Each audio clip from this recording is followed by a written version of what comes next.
Darwin hi va descobrir la teoria de l'evolució.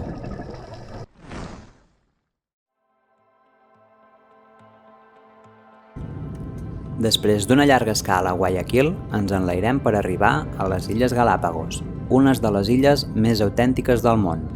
Tan autèntiques que Darwin hi va parar per acabar fent la teoria de l'evolució. I ben aviat, algunes coses em fan pensar que aquestes illes han evolucionat molt diferent.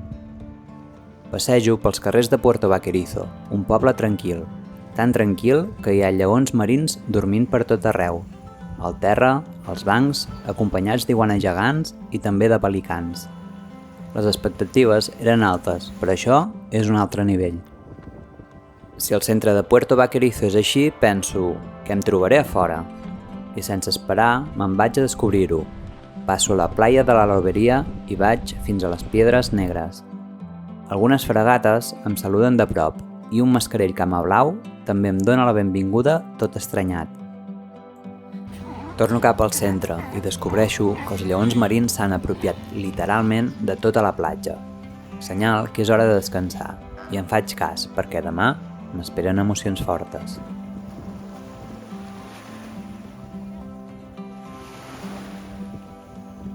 I si alguna cosa és realment espectacular aquí, és el fons marí. Impacient per posar-me a l'aigua, anem cap a Quique Rock de bon matí. Abans, fem una parada per comprovar equips i, tot fent proves, trobo algunes iguanes marines, endèmiques de Galápagos. I ara sí, arribem a Quique Rock i... a l'aigua, patos! Baixem lentament i ens absorbeix un gran núvol de peixos. És brutal, perquè a mesura que avancem, s'obre i està en carrera nostra. I ens ve a saludar l'amfitrió, el gran tauró de Galápagos, que passa tranquil·lament per davant nostre, seguit de desenes de mantes que ens sobrevolen, i una tortuga, i de cop, els reis. Passa un grup immens de tauró martell, i la visibilitat es va reduint mentre creix enormement la meva convicció que hauríem de cuidar molt més els nostres oceans. Em sento privilegiat de poder viure aquests moments. Encara mig somiant, aprofito per escapar-me a altres racons de l'illa. Caminar i caminar. Passo al centre d'interpretació per conèixer la història de les illes i segueixo el camí. Paro al Muelle Tijeretas per fer snorkel amb milions de peixos i petites sorpreses. Aquí, miri on miri, veig vida.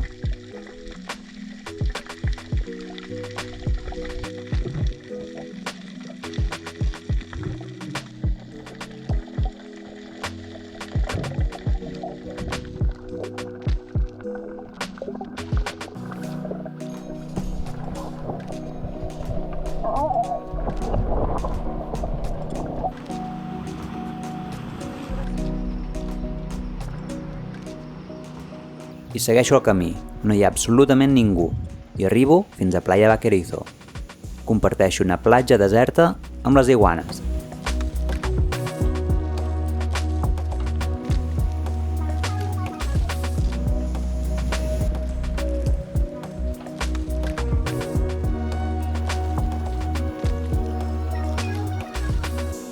Fins que arriba una parella i els deixo el relleu a aquest petit paradís.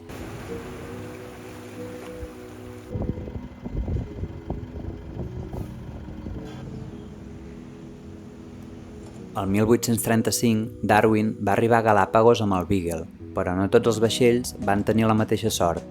Agafo la màscara i anem fins a Rocaballena per descobrir el navier Caragua, que el 1920 es va enfonsar. Fem un parell d'immersions per descobrir-ne el seu esquelet envoltat del que semblen mines, però no, són una espècie d'eriçons. Tot i això, millor no tocar-los.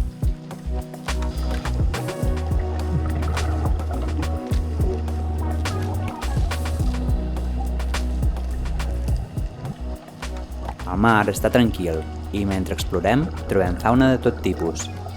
Finalment, arribem a un amfiteatre natural on un grup de taurons punta blanca es passegen a un ritme hipnòtic.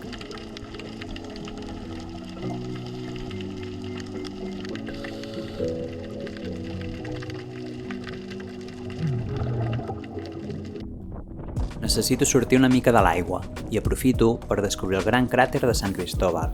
Llogo una bicicleta i em poso a pedalar fins al Junco. El seu cràter ple d'aigua es fon amb el gris d'un cel ennuvolat i algunes fregates volen arran d'aigua per després tornar a aixecar el vol. I esgotat, faig la tornada per anar fins a Playa Carola i gaudir de la posta de sol ben acompanyat.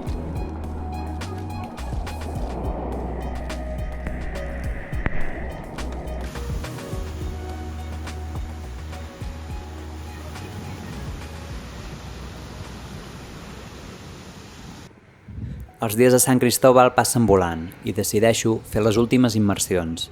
No ho he pogut evitar i torno a Quique Rock. I qui busca troba, perquè acabo tenint la millor immersió del viatge. Torno a entrar en un banc infinit de peixos. Es va fent fosc i de sobte apareix un lleó marí que ens fa una classe magistral de caça.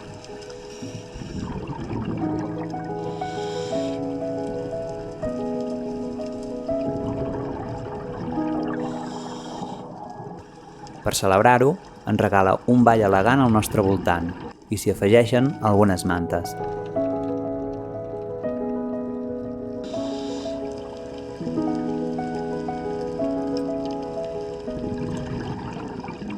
I no podia faltar-hi.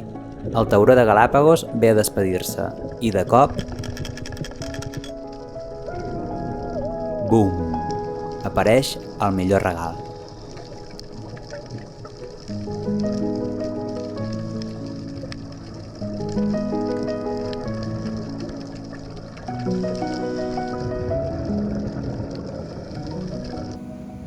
No és fins sortir de l'aigua que ho assimilo tot. Han passat tantes coses que només he tingut temps per observar i xalar. Havent complert un somni, em despedeixo de Sant Cristóbal al meu lloc preferit, Punta Carola. Tinc sensacions oposades, la felicitat d'haver conegut aquesta illa única, però alhora la tristesa d'haver vist com podrien ser altres racons del món si el cuidéssim més. El sol cau i un parell de lleons marins es despedeixen fent salts que em transmeten llibertat, com la que sento havent arribat aquí.